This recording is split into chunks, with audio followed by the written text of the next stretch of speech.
आज शनिबारको दिन बाबुको बिदाको दिन बिरामी भएको अनि अब यसो अलिअलि सन्चो हुन लाग्छ अनि यसलाई लिएर उखुबारी घुम्न आएको। बाबु के छ?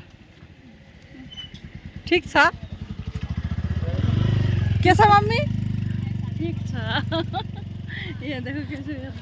हामी घुम्न आएको उखुबारीतिर। अब हामी उखुबारीतिर यत्रो उखु छ अनि अब हामी चाहिँ यहाँबाट ट्याक्क जाँदैछौँ अब च्याउको बारी घुम्न।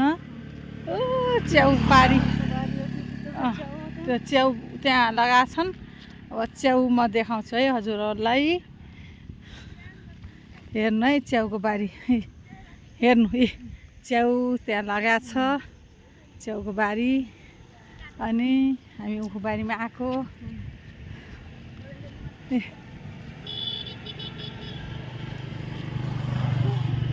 उखुबारीमा घुम्न आएको अनि च्याउ खेती छ यता। अब हामी चाहिँ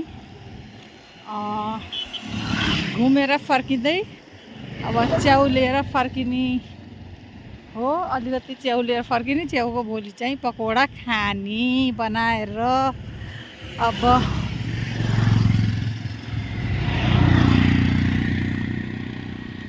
हेर्नु है हाम्रो उखुबारीमा यति च्याउ खेती हुने रहेछ। हेर्नु च्याउ कोलाई लिने हो, लिन आउनु होला। यहाँ उखुबारीमा च्याउको खेती भइरहेछ। अनि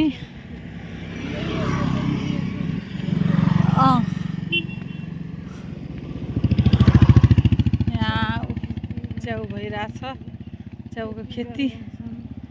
अनि म हजुरलाई एकैछिनमा म च्याउ देखाएँ है। हामी यहाँ च्याउ लिन आएको। यहाँ च्याउ खेती भए रहेछ। यी हेर्नुहोस् यतिका च्याउ राख्नु भएको छ। च्याउ कसरी दिनुभएको? 200 रुपियाँ किलो च्याउ पाइरहेछ। यी यहाँ आमा हुनुहुन्छ। कतिको आमा खेती गर्नुहुन्छ यहाँ? कतिको खेती हुन्छ? अलिअलि हुन्छ। ए खै यता हेर्नुहोस्, यता हेर्नुहोस् हजुरको दोकान हो। यसो भिडियो गराइदिनु लाग्छु। यहाँ आमाले च्याउ खेती गर्नुभएको छ। हजुरहरूले च्याउ लिने सम्पर्क गर्नु होला यहाँ आमासित। अनि हामी पनि च्याउ लिन आएको भोराइबाट, बजारबाट यहाँ उखुबारी आछौँ। ल अहिलेको लागि हामी लाग्यौँ अब, बाई।